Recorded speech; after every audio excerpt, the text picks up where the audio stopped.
अभी अपना जूता वूता का लेस वेस बांध लिया क्योंकि कभी भागना पड़ सकता है। आजकल स्टैंड अप भाग रहे हैं स्टेज से। समय बीतता चला गया, एक और सिंगर आई, रानू मंडल। यही डर से सर महेश्वरी सर मैं बीजेपी को सपोर्ट नहीं कर पा रहा हूं। लेकिन हाँ, फिर मैं जब अपना गन दिखाता हूं कि मेड इन मध्य प्रदेश, तब उनको लगता है कि नहीं ये मध्य प्रदेश से ही है।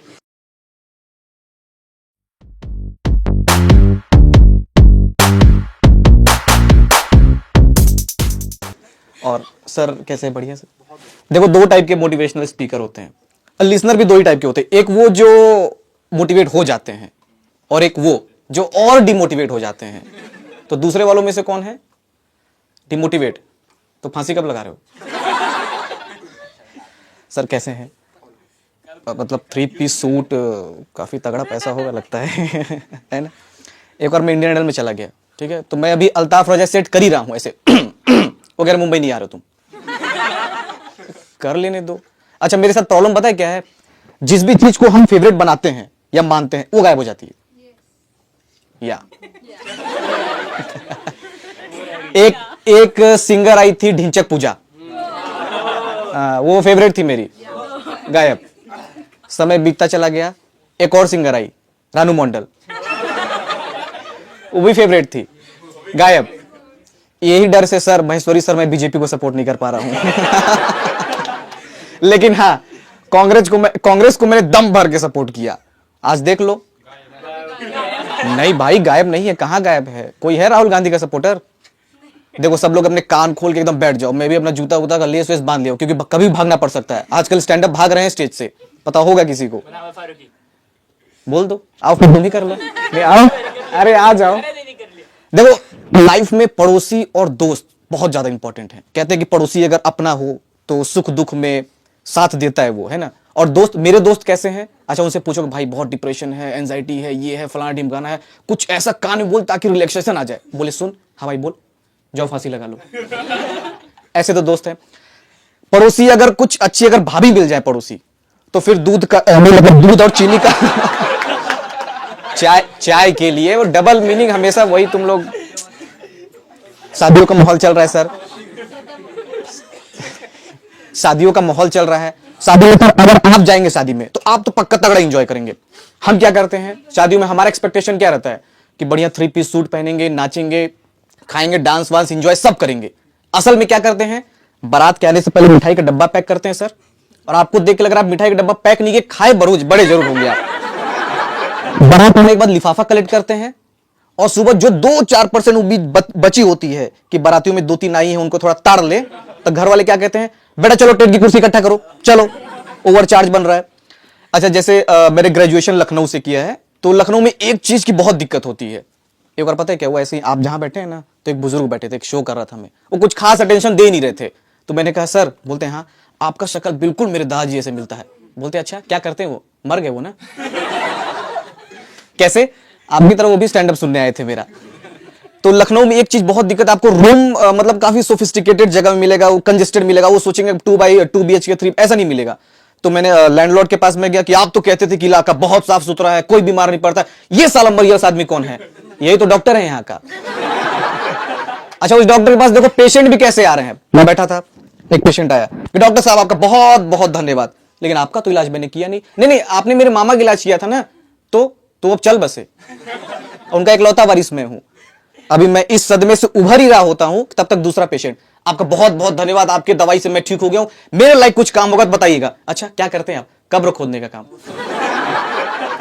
ठीक समय बीतता गया तो लैंडलॉर्ड के ना दुकान था एक, तो उस बैठ के एकदम ज्ञान दे रहा था कि देखो ग्राहक हमारा देवता है, वो जो कहता है उसकी बात मान लेनी चाहिए। हाँ अब छोड़ो, वो बताओ लड़की क्या कह रही थी? वो कह रही थी कि आप गांडू हो।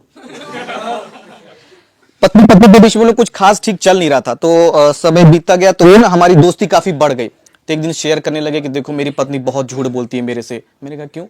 कल वो 3 घंटे से गायब थी। तो मैंने पूछा कि कहाँ गई? तो उसने कहा कि पूजा के साथ था। बोले तो कैसे पकड़े आपकी झूठ बोली? क्योंकि पूजा के साथ तो मैं था उस समय ना। मैंने कहा अच्छा। कहते अच्छा ठीक है बहुत लेट हो रहा है, मैं जा रहा हूं, मेरी पत्नी भूखी बैठी होगी। बोले वाह कितना प्यार करती है भाभी जी। अरे खाक प्यार, खाना मेरे को ही जाके बनाना है। फिर समय बीतता चला गया, एक दिन अंकल मर गए। हाँ मर, जो पैदा हुआ है उसको तो आना ही है ना लास्ट टेस्ट पे। तो एक दिन अंकल मर गए। तो आंटी लेकिन प्यार करती थी काफी। उन्होंने उनका संगमरमर से कब्र खुदवाया, उस पर लिखवा दिया शांति से सो। ठीक है, शांति से सो। 3-4 दिन बाद जब वसीयतनामा खुला तो पता चला कि अंकल तो कुछ नहीं छोड़ के गए हैं। वो वापस उसी जगह पे गई और जहां पे लिखा था शांति से सो, हमने कंटिन्यू किया जब तक मैं नहीं आती, तब तक शांति से सो। फिर मेरी ग्रेजुएशन कंप्लीट हो गई, तो फिर जैसे कि मैं एमपी से हूँ, मध्य प्रदेश हूँ। वैसे मेरी लैंग्वेज सुनकर ना कोई मानता नहीं कि मैं एमपी से हूँ, उनको लगता है मैं बिहारी हूँ। हाँ हाँ हाँ, फिर मैं जब अपना गन दिखाता हूँ कि मेड इन मध्य प्रदेश, तब उनको लगता है कि नहीं ये मध्य प्रदेश से ही है। फिर उसके बाद जैसे कि ट्रेन में क्या होता है कि एक होते हैं जो सोते हैं उठ जाते हैं, स्टेशन आने पे, डेस्टिनेशन आने पे उठ जाते हैं। एक होते हैं जो सोते हैं वो साले सोते ही रहते हैं, और दूसरा वालों में से हम हैं। 2 बजे भोपाल स्टेशन पहुंचना था ट्रेन को, और मेरी नींद लगी तो लग गया नींद। सुबह 6 बजे नींद खुला, ये तो इंदौर आ गया। टीटू मैंने तुमको कहा था कि जब मेरी आंख नहीं खुलेगी तो मेरे को मेरे बैग के साथ तुम उठा के फेंक दोगे 2 बजे रात में। तुमने क्यों नहीं फेंका? मैंने बहुत गाली दी, बहुत, यहां पे नहीं दे सकता, बहुत। तो बगल में लेडीज थी, कि भाई साहब इतना आपको खरी खोटी सुना रहे, इतना गाली दे रहे, आप कुछ तो बोलिए। तो टीटी कहते हैं कि ये तो चलो गाली दे रहा है, उसका क्या होगा जिसको मैंने इसकी जगह उठा के फेंक दिया रात को 2 बजे। फिर जैसे तैसे मैं पहुंचा घर, तो पता चला कि ना घर वालों ने नौकर रख लिया। जाहिर सी बात हम नहीं है वहां पे, तो नौकर तो रखेंगे ही, काम कौन करेगा। अच्छा, नौकर देखो बहुत मतलब आज्ञाकारी था, बहुत ओबीडियंट था सर, उससे जो बोलोगे वही करता था। एक दिन पापा कहीं बाहर जा रहे थे कि अच्छा सुनो, मेरे पीछे किसी का भी फोन आएगा तो कहना कि साहब घर पे नहीं है, 3-4 दिन बाद आएंगे, और अच्छी तरह बोलना, कुत्ते की तरह मत भौंकना। शाम को दादाजी का फोन आ गया, हाँ चिंटू का है, घर का नाम चिंटू का है, और साहब घर पे नहीं है, 3-4 दिन बाद आएंगे, और आप अच्छी तरह बोलिए, कुत्ते की तरह मत भौंकिए आप। एक दिन रोने लगा, तो मैंने कहा भाई क्या हुआ? मेरे ही उम्र का था, तो भाई क्या हुआ? आंटी ने, मतलब मेरी मम्मी ने, कि मालकी ने डांटा है। अरे तूने कभी पापा को रोते हुए देखा है? तो क्यों रो रहा है? फिर समय बीतता चला गया। अब जैसे मैं पीजीडीएम करने हैं, पीजीडीएम कोई जान रहा है? मास्टर सब वेल्ले ही सब अनपढ़, पीजीडीएम नहीं पता है, या post graduate diploma in management. ठीक है, आई मीन सेकंड ईयर। तो पीजीडीएम करने है, तो क्लास में एक लड़की आई, लड़की ही आई, कोई चुड़ैल नहीं आई, हंस सकते हो। ठीक है, तो वो ना काफी उम्र से बड़ी थी, तो सारी क्लास उसको सर फूफा नहीं सारे क्लास से बड़ी थी वो, तो सारे उसको ना बुआ बुआ कह के चिढ़ाते थे कि बुआ आ गई, बुआ आ गई। 1 दिन साथ, 2 दिन साथ, उसने 3 दिन साथ, चौथे दिन डायरेक्टर कंप्लेन करने गई कि सारी क्लास मेरे को बुआ बुआ कहती। डायरेक्टर आया, हाँ भाई कौन कौन इसको बुआ कहता, सब लोग खड़े हो जाओ। सारी क्लास खड़ी हो गई सिवाय मेरे पास है। क्यों भाई तुम नहीं कहते हो बुआ? नहीं, क्यों? वो क्या है ना कि सारी क्लास का फूफा मैं ही हूं, इसलिए कोई बुआ नहीं कहता हूं।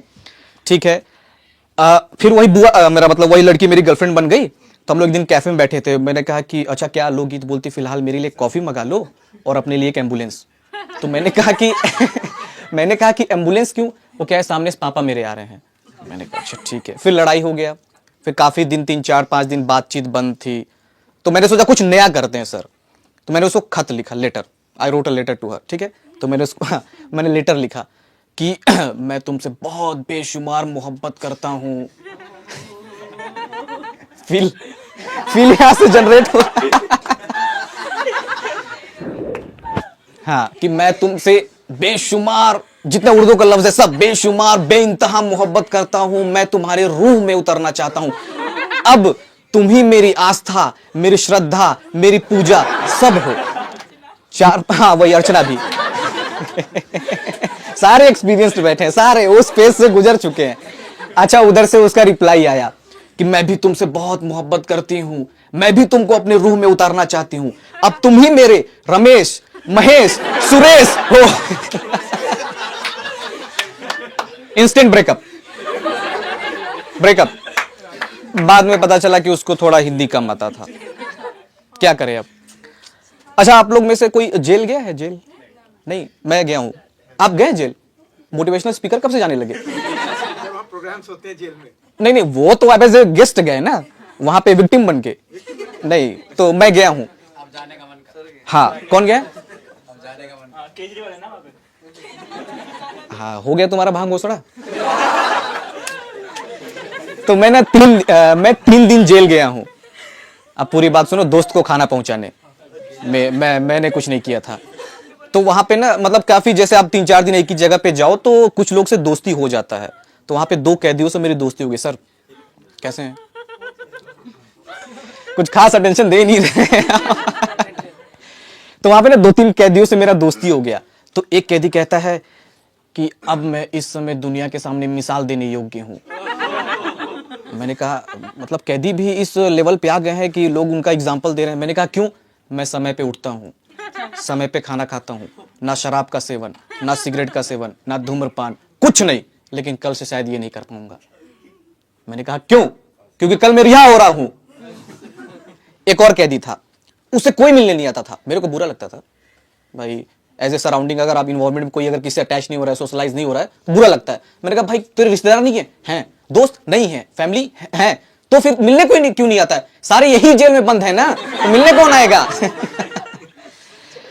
फिर जैसे कि मैं लाइन में लगा हुआ था, खाना पहुंचाने, खाना देने जाता था, तो मूंगफली ले लिया टाइम पास के लिए। जैसे कोई रामलीला देखता है तो मूंगफली ले लेता है वो, तो मैं मूंगफली ले लिया, मूंगफली खा रहा हूँ, छिलका इकट्ठा हो गया। स्वच्छ भारत अभियान को मैं काफी एडमायर करता हूँ, इसलिए मैं वहां जमीन गंदा नहीं किया मैंने। तो छिलका इकट्ठा हो गया, तो मैंने कहा आप कहाँ फेंको? तो पीछे एक लौंडा था, पान खाया हुआ था। अरे भैया सामने वाले की जेब में फेंक दो ना। क्या बात करो, उसको पता चल जाएगा। अरे नहीं पता चलेगा, हम भी तो पान खा के आपके जेब में थूक ही गए हैं ना। अभी मैंने बताया पीजीडीएम कर रहा हूं, तो it's a placement time sir, I got 2 offer letter but I am not going to join that company. तो काफी अंग्रेजी हो गया क्या? सब एकदम बाउंसर चला गया ना सर? नहीं लग रहा है, वो पीछे 2 तो अलग ही बैठे हुए हैं। सर कैसे हैं? बढ़िया, हालचाल। तो 2 ऑफर लेटर है मेरे पास। तो इंटरव्यू में मेरा बीइंग एचआर स्टूडेंट, मेरा भी स्पेशलाइजेशन एचआर है, और मेरे को वो डायलॉग बहुत पसंद है, will get back to you. I will get back to you. और इसीलिए मैंने एचआर स्पेशलाइजेशन ली, और इसलिए मैंने वो 2 ऑफर लेटर को ठुकरा दिया। नहीं जाना तो एचआर में ही है, क्योंकि एचआर में जाने का मेन मकसद क्या है कि किसी भी लड़की को रिजेक्ट नहीं करूंगा मैं।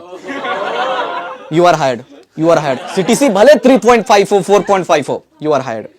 तो इंटरव्यूअर आई, लेडीज ही थी, भंड थी वो, पी के भंड थी, वही घिसा पिटा सवाल, पीछे से उसने कुछ निकाला, now sell me this pen.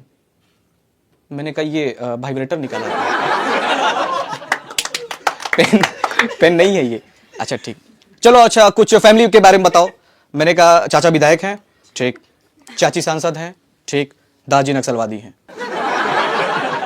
Hired, I was hired. उसने कहा प्रमोशन कब लोगे? दिवाली पे, होली पे? मैंने कहा नाग पंचमी पे।